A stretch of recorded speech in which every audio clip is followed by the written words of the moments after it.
Eu tenho a memória da sala de cinema que eu não sei se é uma invenção ou se é uma memória de eu estar vendo um filme. Eu sou capixaba do Espírito Santo.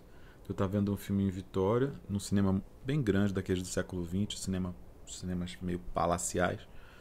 De estar vendo um filme e de um carro vir da rua e quebrar a entrada de vidro do cinema. E eu estar dentro da sala e rolar essa parada. Eu não sei se isso é invenção ou se é real. Mas enfim, eu tenho essa imagem do carro atravessando o vidro. É... Eu não tenho, cara, uma primeira. O primeiro filme, eu acho, de grande impacto que eu vi em sala foi o E.T. do Steven Spielberg. Eu sei que é um filme que me impactou quando criança e que foi visto em sala, ali no meio dos anos 80, né? Eu nasci em 82. Acho que seriam, assim, as minhas coisas mais fundacionais, assim. Mas eu, enfim, eu de pequeno, eu fui bastante em sala, né? Eu sou, enfim, de uma geração que teve essa sorte, né? Eu peguei bem o ocaso das salas no Rio de Janeiro e tal, né? A partir do começo dos anos 90, mas eu ainda peguei uma Copacabana onde eu morei, que num raio de 1 quilômetro eu devia ter 6 salas de rua, assim. Então eu era bem privilegiado. Pra fazer a primeira série eu fui entre 6 e 7 anos, né? A primeira série do primário eu fiz no Rio de Janeiro. Em 89 é o meu primeiro ano morando no Rio de Janeiro.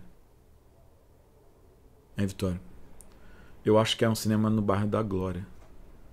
Enfim. Mas eu de fato não sei se é verdade. Eu vou ter vontade de perguntar pro meu pai, porque a pessoa minha, assim, que me. Desde o primeiro momento da minha vida, que é meu companheiro de sala, até hoje só que mora no Espírito Santo, a gente não se vê com tanta frequência como era quando morávamos juntos, é o meu pai. Eu teria que conferir isso com meu pai. Como um programa comum de pai e filho. Enfim, aí os filmes com o tempo foram mudando, mas eu sou também criado por ele. é, Logo que eu passei de uma primeira infância assim, ele me levava para ver filmes muito adultos, entendeu? Filmes acho que não aconselhado para a minha idade.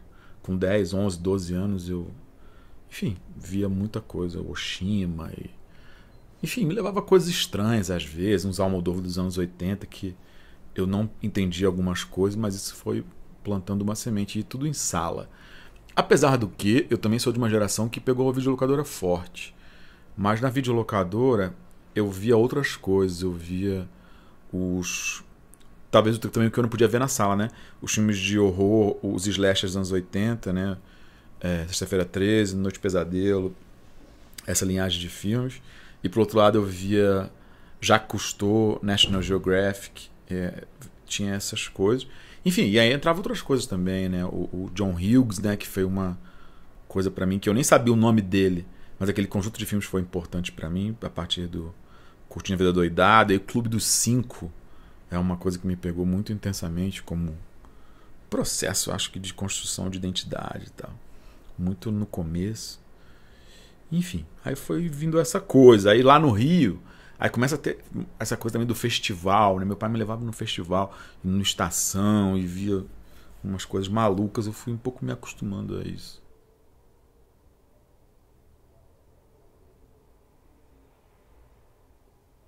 Existem vários.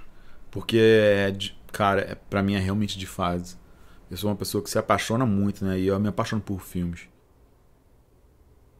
Posso falar, tem um filme que de fato eu revi esse ano.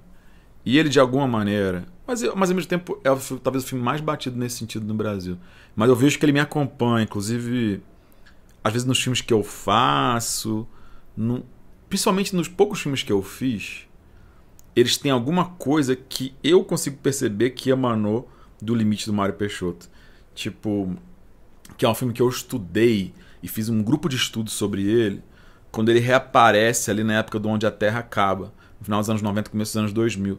Eu e meu parceirão Léo Bittencourt, com quem a gente fez alguns filmes, a gente estudou o Limite, o livro do Saulo, enfim, ficamos aqui naquela coisa vendo o filme em VHS.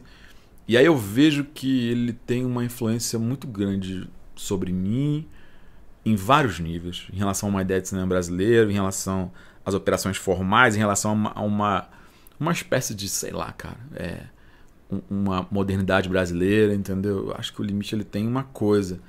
Mas. Acho que poderia ser uma boa escolha. Mas no fundo eu tenho filmes que me desconcertam periodicamente. Assim, o cinema, pra mim, eu fico com saudade dessa sensação, entendeu? Ah, e aí varia, sacou? Varia. Isso rolou pra mim agora com o filme do Cronenberg, entendeu? Eu fiquei louco, voltei no cinema e vi 3 vezes na sala e fiquei com aquilo, entendeu? Mas, enfim, é um filme que não é brasileiro. Mas, cara, isso me acontece. Mesmo trabalhando com crítico, eu tento sempre cultivar, que é uma coisa do ET, né? Do ET do Spielberg, o coração exposto, sabe? Eu acho que precisa ter que deixar um acesso a sentir alguma coisa, sabe? Enfim, viajei um pouco na sua pergunta. Mas poderia ser o Limite, no sentido de um filme que me acompanha e quando eu acho que eu me afastei dele, eu ainda estou nele, entendeu? E sabe, eu vejo, caraca, o Limite, enfim, muitas coisas eu vejo que eu sem pensar, ele já corre aqui dentro, entendeu? Como, enfim, as múltiplas dimensões que o filme tem, sabe? Mas é isso, eu acho que isso também é muito interessante porque é conjuntural. Eu sou da geração onde aconteceu uma reaparição do Limite, né? Que existiram outras gerações onde isso aconteceu, né? Que o Limite some e volta. E aí o Limite no final dos anos 90, no começo dos anos 2000, ele volta. Aí eu peguei essa volta. E eu acho que ele é um filme que tem seu feitiço em relação a isso na história do cinema brasileiro, né? Ele some, é atacado e volta e influencia, e aí some e volta e influencia.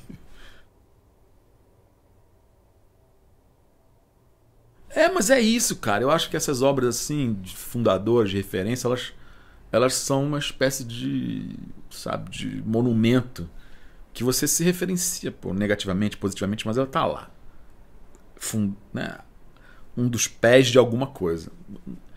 É um dos pés inegáveis do cinema brasileiro. Pode ser talvez o mais translúcido, né? O mais de material mais frágil, mas pô. E eu acredito nesse pé.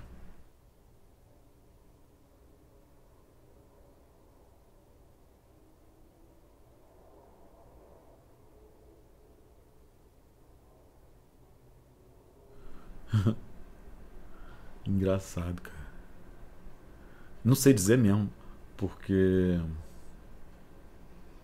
não sei, porque eu acho que é natural no sentido de que ali nesse momento, nos começos dos anos 2000, eu entrei para uma espécie de ambiente onde a prática crítica ali junto da um certo auge da Contracampo, as sessões que faziam no Rio e os textos, os blogs das pessoas àquele redor, do Daniel Caetano, do Sérgio Alpendre, dos caras, enfim, do Felipe Furtado desde aquela época, uma série de pessoas, do Carlão principalmente, né?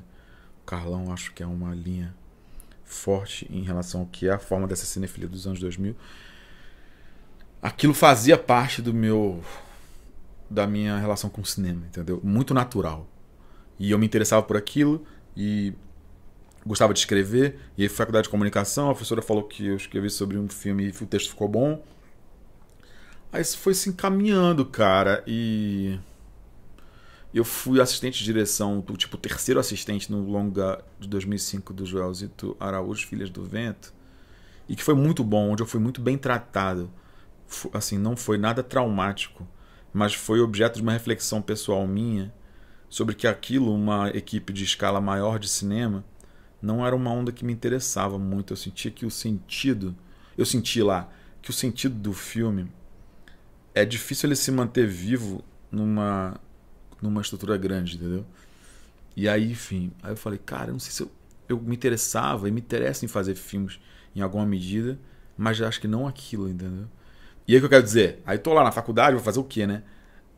Isso foi me interessando. Aí esse ambiente, e ali a faculdade de comunicação com muitas matérias de cinema, a coisa foi convergindo para isso, e uma cultura do documentário. Tipo, eu tive lá no Rio muita sorte, cara, porque muitos caras sensacionais da história do cinema brasileiro estão no Rio de Janeiro, né? Então eu fiz muito cedo, 2000, 2001, 2002, curso com Geraldo Sarno, o Walter Lima, Coutinho, várias vezes.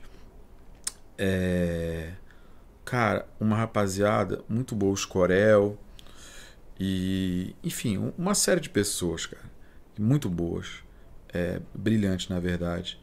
E isso, aí a aula com o João Moreira Salles lá na minha faculdade, e eu com o Coutinho, aí a proximidade com eles, aí tipo, eu tava próximo a eles, sendo monitor da aula do João, quando ele tava montando depois o Santiago, quando ele estava, quando depois do o filme do Lula, o Peões do Coutinho, o filme lá do Nordeste do Coutinho, que ele vai fazer depois.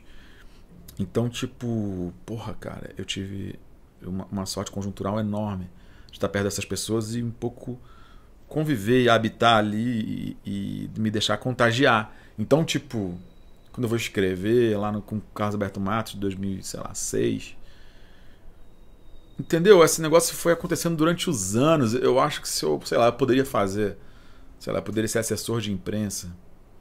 E eu acho que eu ia ter uma relação viva com o cinema. Eu só não ia. Mas eu acho que eu ia continuar lendo crítica, sei lá. Eu acho que eu ia ter um letterbox, entendeu? Eu acho que isso seria necessário acontecer. Mas eu desenvolvi isso, sei lá, para um trabalho. Mas eu não tenho esse clique, cara. Pra mim, de certa forma, não mudou. Porque eu, sei lá, eu gosto e me entusiasmo e aquilo é passional. Aí ontem, sei lá, fui aqui, né, na sessão, ver o culto que eu fiz, ver os outros filmes. Pra mim, não sei, tem uma coisa que eu acho que eu cultivo. Mas assim, vamos lá. Por outro lado, não. Por outro lado, tem coisas obviamente diferentes, né? Eu vou numa sessão que eu vou escrever sobre um filme. Porra, eu vejo o filme, mas eu, né, penso nele. Às vezes anoto alguma coisa, falo, né, na minha cabeça, né? Ah, isso aqui é uma chave do filme e tal. De fato, se eu tô com... Sento numa sala, já que eu sei que eu vou escrever, uma cobertura, pô. Isso é de fato distinto de quando eu não tava, né? Digo, o estado mental, ele ganha mais uma camada, né? E que as camadas são concomitantes. Digo, né? Uma camada mais intuitiva e mais despreparada e uma camada mais atenta e codificada. Elas são concomitantes. Eu acho que os grandes filmes, eles conseguem, mesmo com a tua camada atenta ligada, eles conseguem furar a tua camada atenta e tocar ali naquele âmago, né? Eu sinto isso, assim, quando que é o que é? São filmes que eles te dialogam com você, mas te jogam num lugar que você não estava preparado, né? Então, enfim, também essas coisas convivem. Mas eu não tive um clique, não, cara. Assim, tem cliques, alguns cliques profissionais, né? Tipo assim, pequenos, me chamam pra escrever, sei lá, me chamam pra escrever na Cinética. Pô, foi relevante, cara. Me chamam pra trabalhar no festival selecionando filmes. Foi relevante. Me chamam pra ser júri de um festival. Foi relevante. Tipo, isso não é o que eu tô falando aqui, não é blazer. As coisas, de fato, sabe, me chamam pra ir pro festival fora do Brasil. Porra, é relevante até hoje, é relevante, entendeu? Digo, super relevante. Eu tenho noção dessa coisa e não é qualquer coisa. Porque, além de tudo, é uma profissão e um ramo precário e tal, né? Então, na verdade, não tem blazezice nenhum. Mas não tem uma espécie de virada de chave, entendeu?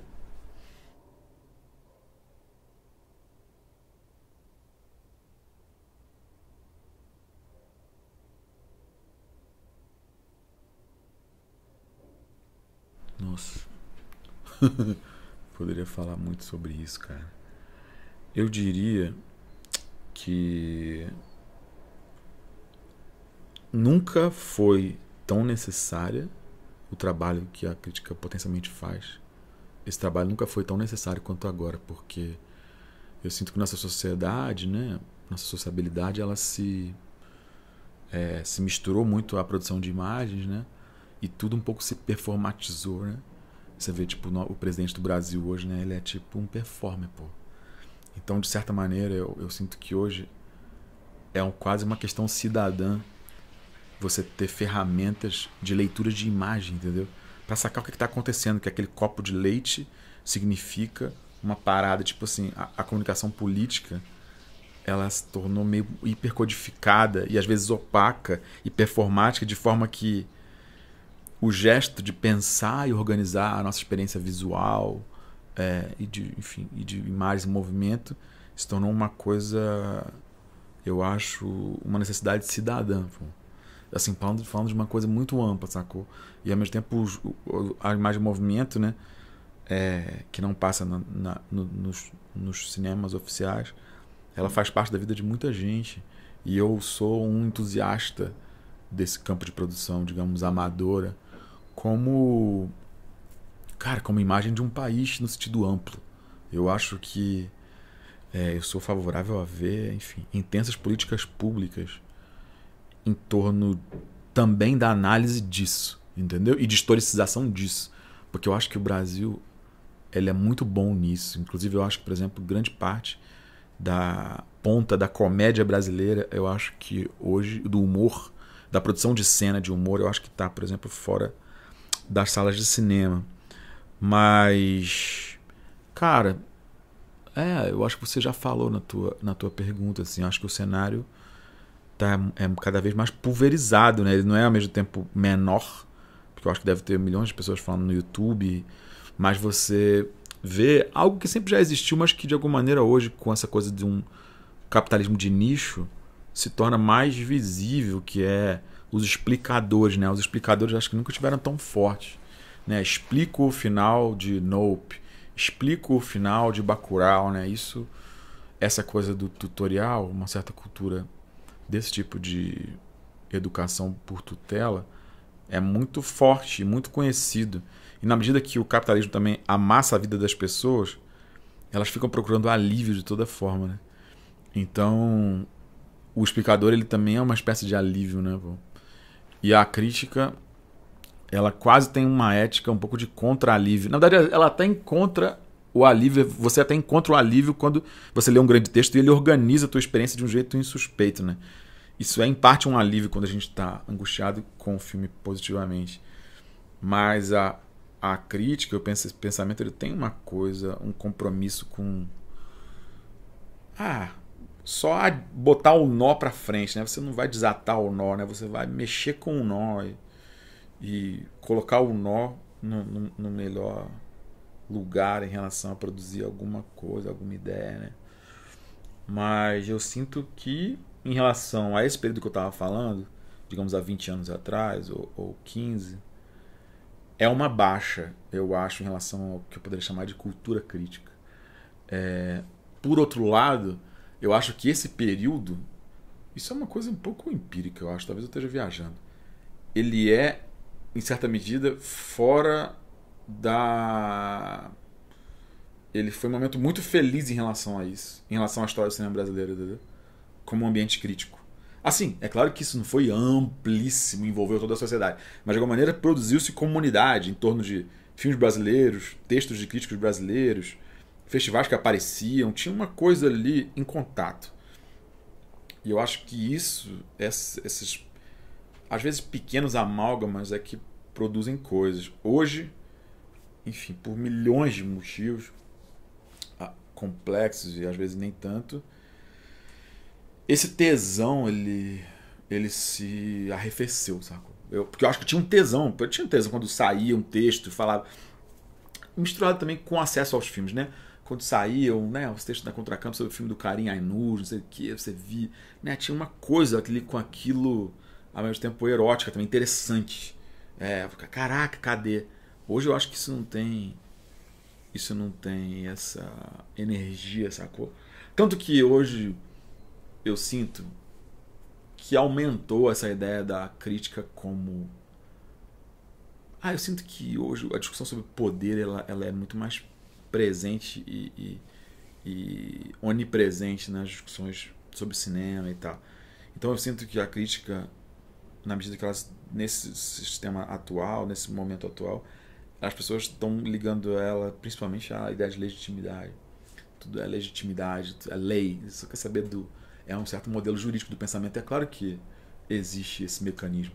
Porém, isso é um efeito, pô. É um efeito do que é principal, que é, digamos, produzir ideias, deixar a história dos filmes, né? A história das discussões, enfim.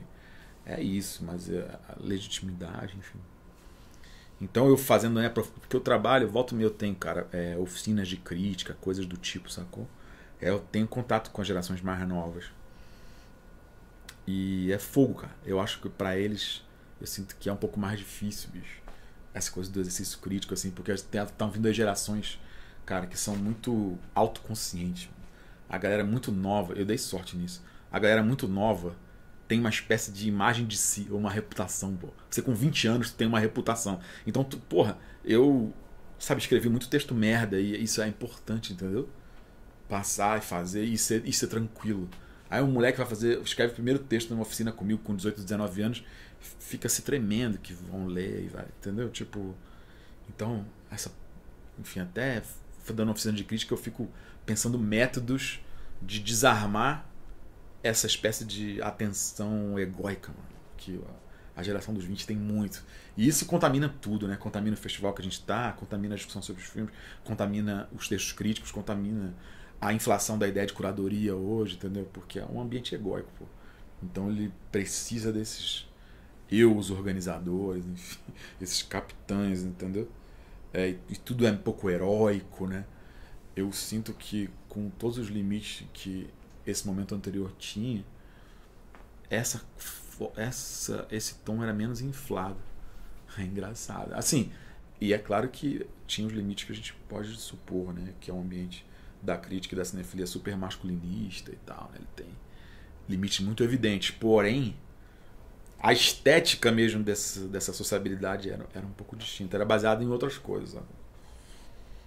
Enfim, dei uma volta aqui, mas é um pouco, sua pergunta é um pouco irrespondível.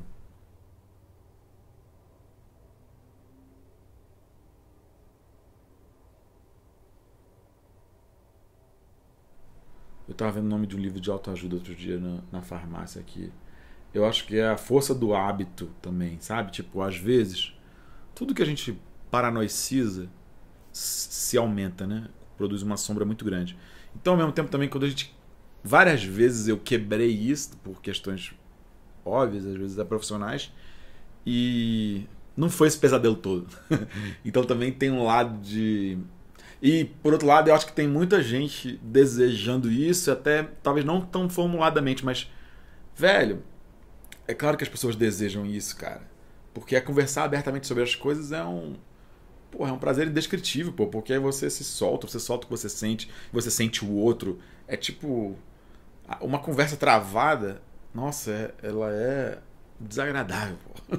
Então, por isso que, sabe, então fazer revista de crítica pra quê? Porque... se não é pra jogar aberto, sabe? Mas eu sinto que isso eu acho que por um lado a força do hábito e também entender, cara, que meio que todo mundo ganha, principalmente o cinema e os cineastas, sacou? Tipo, isso na verdade é cruel com os cineastas, com a formação dos cineastas, pô. Os nossos grandes cineastas, porra, cara, em grande proporção são formados por um ambiente crítico razoável, entendeu? No sentido de ter gente vendo e discutindo, sabe? Os períodos canonizados da cultura brasileira do século XX, eles certamente têm essa característica, inclusive fora do cinema, entendeu? Gente que conversava, sacou? Inclusive de outras áreas, né? Os poetas, galera assim, da pintura, da música, não sei o que, e tá conversando, sabe? No fundo, é até ridículo do quão evidente que é só isso que cria as coisas interessantes, entendeu? Então, essa dispersão produzida por isso é uma pena. E eu acho, por exemplo, vamos lá, que hoje, por exemplo, um festival como esse aqui, Fest Curtas, ele vai falar no seu discurso institucional e os textos, e até os próprios filmes vão falar de uma questão política importante, que é, né, uma espécie de relação com atores socialmente marginalizados pela história. Enfim, que eu concordo como diagnóstico totalmente. A questão é que, na medida que se você tem isso como questão de interesse, necessariamente precisa ser feito nesse processo um trabalho de produção conjunta de ideias e um pouco de tradução. Se você está trazendo, né, experiências eventualmente distintas e que partem de outras bases, né, intelectuais, sensoriais e tal, então seria preciso uma espécie de esforço deliberado em torno de uma espécie de reforma das ideias. Mas que ela só pode acontecer pela troca ou pela criação de ambiente de discussão, de troca, de escrita, vamos mudar, é preciso mudar as formas das vivências, então é preciso mudar a forma dos pensamentos, então, tipo, vamos fazer o trabalho completo. Porque o trabalho parcial, ele é uma espécie de desastre, porque vai continuar se impondo lógicas que, de certa maneira, já se percebeu dando errado, só que agora misturada a, digamos, outros atores sociais, onde a coisa fica ainda mais incongruente, entendeu? Então você vai criar pessoas socialmente, historicamente marginalizadas, sintonizadas com a ponta do capitalismo, sabe? Tipo, entendeu? Então é realmente sem sentido. Então eu sinto que há uma espécie de percepção superficial ou conveniente de que, digamos, essa mudança política dos ambientes, ela se dá magicamente sem isso. E aí eu acho que hoje isso é também um dos ingredientes de uma espécie de comunicação truncada, sei lá, do ambiente de cinema, entendeu? E muito setorizada. Difícil, sacou? Sei lá, cara, o curta-metragista aqui experimental conversar com a produtora de cinema comercial milionário ou do filme do Sérgio Moro do Rio de Janeiro, entendeu? Parece um pouco totalmente, sei lá, países diferentes e conversas diferentes. E eu acho que isso é ruim, e ao mesmo tempo tem a ver também com o nosso campo e que o cinema sofre um pouco disso, e aqui também é um bom exemplo disso.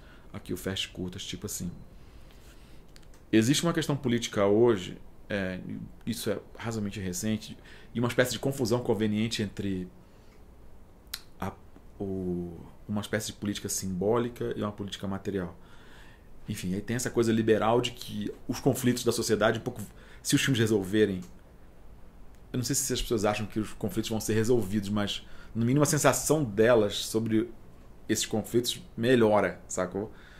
Então tem um jogo no sentido de, às vezes, uma espécie de hipervisibilidade de uma politização do cinema. Ela às vezes parece que está ligada com uma espécie de despolitização da vida fora do cinema, entendeu? E das associações, da gente estar aqui conversando, e de você estar conversando com as pessoas do cinema na sua cidade, e você falar em grupos e pensar em grupos, entendeu? Eu sinto que tem essa combinação agora que é bem recente e é a cara do novo capitalismo, que eu acho que é muito estranho, entendeu? Os filmes, são muito bem-vindos os filmes onde, né, uma ideia de mudança, eu até escrevi sobre isso no livro de Tiradentes, de mudança social seja muito visível, que apareça na primeira cartela. Mas ao mesmo tempo, se você quiser fazer um grupo de cinema, uma discussão, sei lá, da sua categoria e tal, propriamente militante, eu acho que tu vai ter dificuldade, entendeu? De agregar pessoas e tal, entende? Tem uma coisa curiosa em relação a isso, porque tem uma força de um enunciado político, mas que parece que eventualmente tem uma relação conflituosa com a ideia de coletividade. Pô, e crítica é essencialmente coletividade, pô, no sentido de, né, alguém entra ali para falar do filme que você fez e, enfim, te devolve uma ideia interessada sobre o seu filme, e aquilo se dá no espaço público, as pessoas leem, né? Tem a ver com umas coisas da uma espécie de publicização. E aí eu acho que o que você estava falando, eu acho que no começo dessa pergunta, eu acho que tem a ver com uma espécie de privatização do imaginário. Tudo é privado, e a dimensão dos efeitos é privada, entendeu? Tanto que os caras estão, ao invés de, enfim, é normal, né? Mas isso diz alguma coisa. Pensar que, estou escrevendo aqui sobre um curta que ninguém vai escrever, o medo de se expor como uma pessoa de 20 anos está começando a escrever, que vai escrever como uma pessoa de 20 anos vai escrever, esse medo é maior do que a percepção de que, porra, velho, um cara que fez um curta aqui, que ninguém nunca vai escrever, vai ter um texto que presta atenção no filme dele. Pra mim isso devia ser, sendo talvez um pouco moralista, né? Uma prioridade, entendeu? Em relação a os pesos e as medidas, sacou?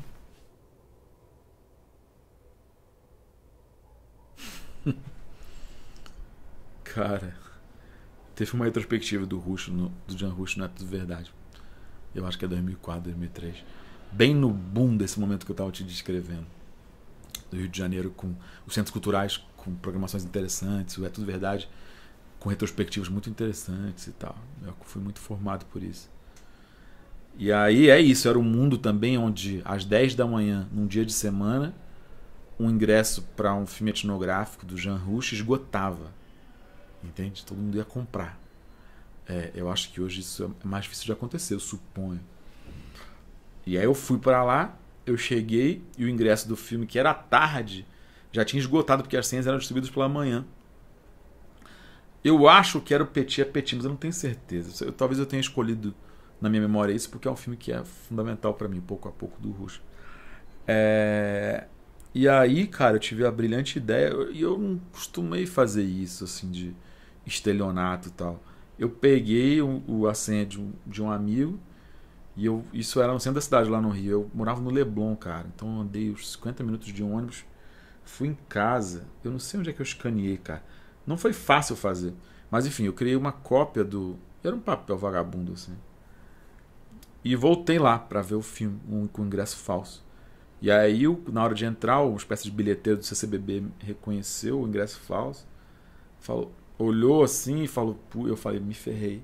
Mas ao mesmo tempo ele falou, fica aqui, cara. Aqui do lado. Aí as pessoas entraram e ele falou, pô, você fez isso aqui mesmo? Não acredito, eu trabalho aqui há 30 anos. Nunca passei por isso, ninguém nunca fez isso, mas ele não tava assim totalmente puto. Aí no final ele falou, não, cara, vai lá, pode ver o filme, que eu acho que se você for fazer isso, você realmente deve querer ver esse filme e tal.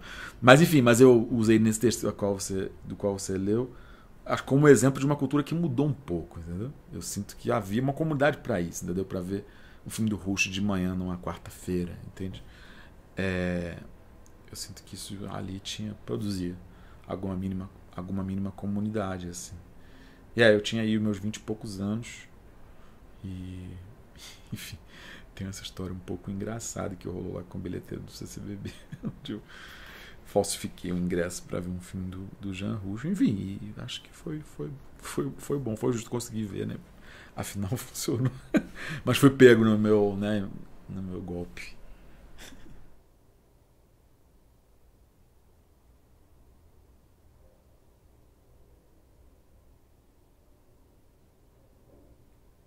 Cara, sim, mas tipo assim, eu acho que a nossa percepção ela funciona de uma maneira já caótica e cruzada, eu acho, né? As coisas que nos lembram coisas e nos conectam a coisas, elas são muito variadas, eu acho, né? Tipo uma pessoa que lembra uma coisa, um sabor que lembra uma cidade. Digo, eu sinto que a nossa sensação, nossa forma de ligar e construir nossa experiência, ela é muito cheia de pernas, entendeu?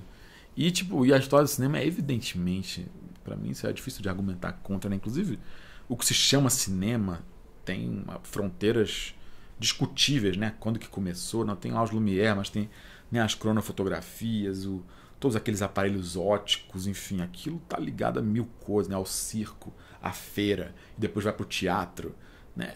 Me parece um pouco forçação pensar o cinema de uma maneira assim, como um fenômeno muito uniforme, como, né, o longa-metragem de ficção que você assiste um pouco bem vestido com a sua família durante 1 hora e meia, né? O cinema sempre foi mil coisas, né? E é claro que eu me interesso pelo longa-metragem de ficção e talvez ele, enfim, é um tipo de filme que eu tenha talvez mais escrito sobre. Mas essa reserva caótica da identidade do que é o cinema, para mim, ela é essencial, entendeu? Digo, ele sempre pode ser outra coisa. E ele sempre é outra coisa. Por isso que para mim também a divisa também hoje dos vídeos amadores, YouTube, TikTok, para mim podem dar o nome que quiser para isso. Eu estou interessado nisso. Porque eu vejo lá o menino fazendo aquilo, para mim é truque.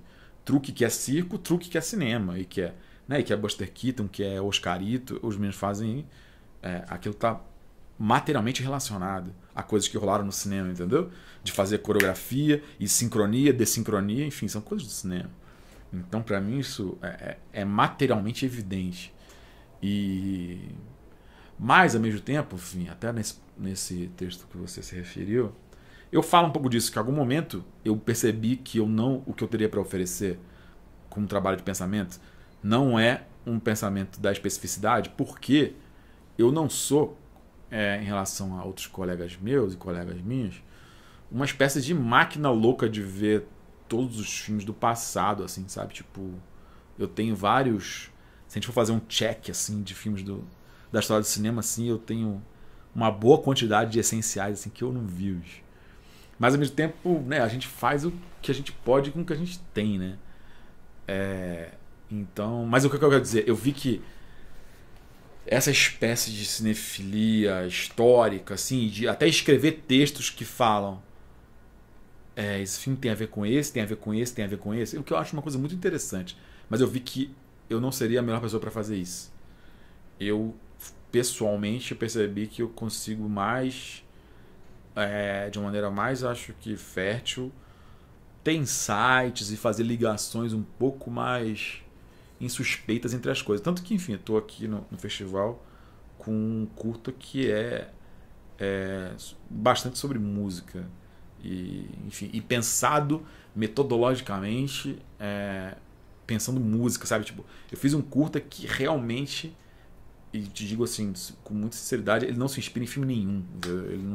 Eu não vi nenhum filme para fazer esse filme, nenhum mesmo. E sequer pensei muito em outros filmes.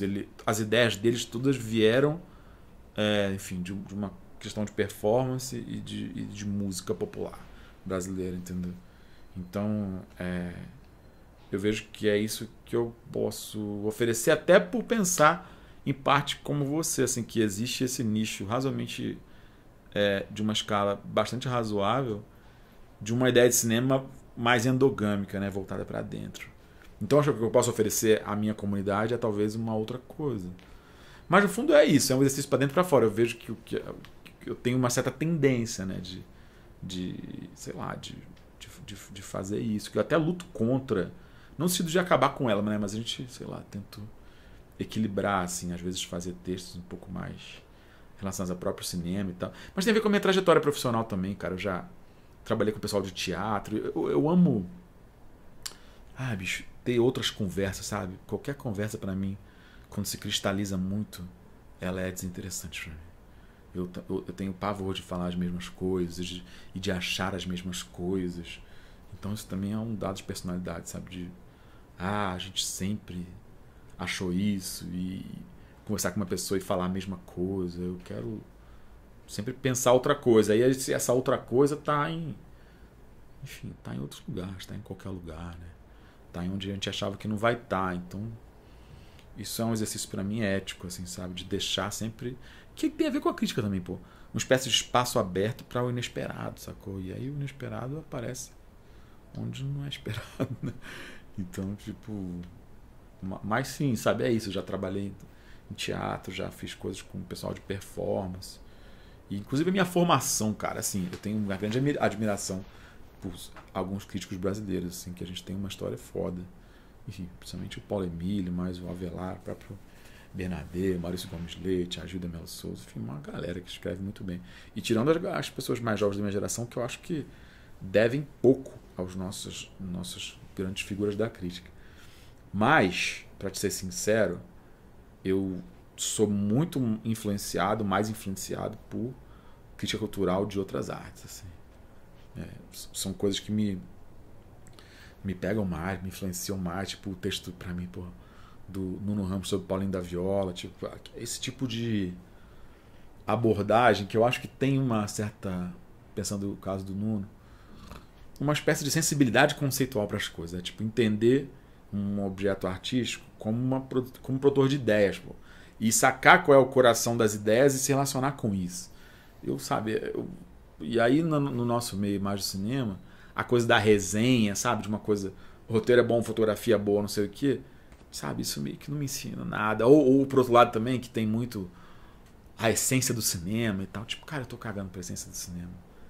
Pra mim, são, enfim. E aí, quando eu vejo gente muito nova pensando nisso, eu acho realmente uma pena.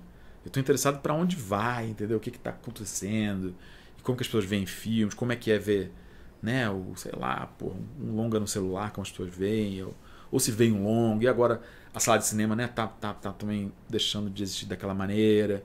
Eu tô interessado nisso, sacou? No que tá se movimentando. Às vezes pode ser no cinema, às vezes pode ser em outro lugar. Mas, por exemplo, eu acho, só para terminar isso, tem a ver com o que você está falando, os festivais, por exemplo, de curtas, estão demorando muito. E tem uma indisposição que eu acho que é besteira em relação ao cinema da internet. Pô. Eu já falei isso com... Eu não tenho um festival, isso sequer programa um festival regularmente. Mas eu já falei isso com vários festivais e... É claro que existem alguns obstáculos até legais para isso. Mas eu acho que a gente entraria em discussões muito boas. Eu já fiz isso algumas vezes e é um pouco genial. Pegar coisas... Até vídeos virais. Eu estava vendo hoje, sei lá, o vídeo da... Não sei se você conhece, a pastora Ana Lúcia. Depois tu bota no YouTube. É uma cerimônia pentecostal. Só que é com samba, com muitos instrumentos. Uma espécie de sessão muito intensa de samba. E só com pessoas negras. E muito vibrante, como se fosse uma espécie de partido alto acelerado. E ela é uma mulher gorda, assim, grande, com uma voz muito poderosa. E aí tá todo mundo girando lá com aquelas roupas de crentes e tal. Cara, isso pra mim, se eu visse isso numa sala, tem o vídeo, tem 8 minutos. Eu acho que tem uma coisa aí a ser sentida e ser pensada, sacou? Porque essa experiência agora, né, que a gente tá vivendo, eu acho que muitas pessoas devem viver, mais novas que a gente, né? De ir no cinema e estranhar não poder dar pause, né? Eu acho que isso é uma coisa interessante, pô. Tirar esses vídeos do reino do pause, entendeu? E da conveniência da tela pequena e você vai ter que parar pra assistir. Sei lá, mano. Eu queria assistir o Casimiro numa sala de cinema. Talvez não seja nada, mas talvez, sei lá, eu me interesse, entendeu? Como é que é? Vou ver esse negócio aqui na sala. Tudo preto. Aí eu vou ver o enquadramento do... Sei lá, o Diogo Defante lá, que eu me interesso, que é ou o Ítalo Senna, os caras, os humoristas da internet. Eu acho isso interessante, entendeu? Queria ver como é. Porque tá aí, as pessoas, inclusive, são vistas, participa da vida das pessoas. Inclusive, tem gente que faz ficção, né? Faela Maia, o menino lá esquecido do Rio de Janeiro e tal. Tipo, a galera faz curtas toda semana, pô. Os caras fazem curtas de ficção toda semana. Em que medida eu posso achar que aquilo não é um filme, que aquilo não é cinema? Entendeu? É tipo cinema, pô. E aí, eles não precisam da gente de alguma maneira. E tá tudo bem com isso. Mas acho que o nosso campo aqui que faz catálogo, está aqui me entrevistando, a gente vai para nossas universidades e coisas, não sei o que, participar. Para esse campo eu acho que há o que ganhar arejado por isso, entendeu? Eu sinto que há. Porque o que eu me interesso? Eu me interesso pelo, sei lá, cara, processo cultural brasileiro, no sentido amplo, entendeu? Então eu acho que isso participa. E aí eu fico achando, pô, cara, 2022, cara. Você pegar até o vídeo lá do É Deus, Mamãe, tipo, é um vídeo do, sei lá, 2007, 2008, sabe? A gente já tem uma cultura audiovisual que não, sabe, que não passa muito por o nosso campo, assim, já é muito vasta. E eu acho estamos perdendo oportunidades aí de, sei lá, cara, de reformular as ideias, nossas sensações, nossas coisas e tal.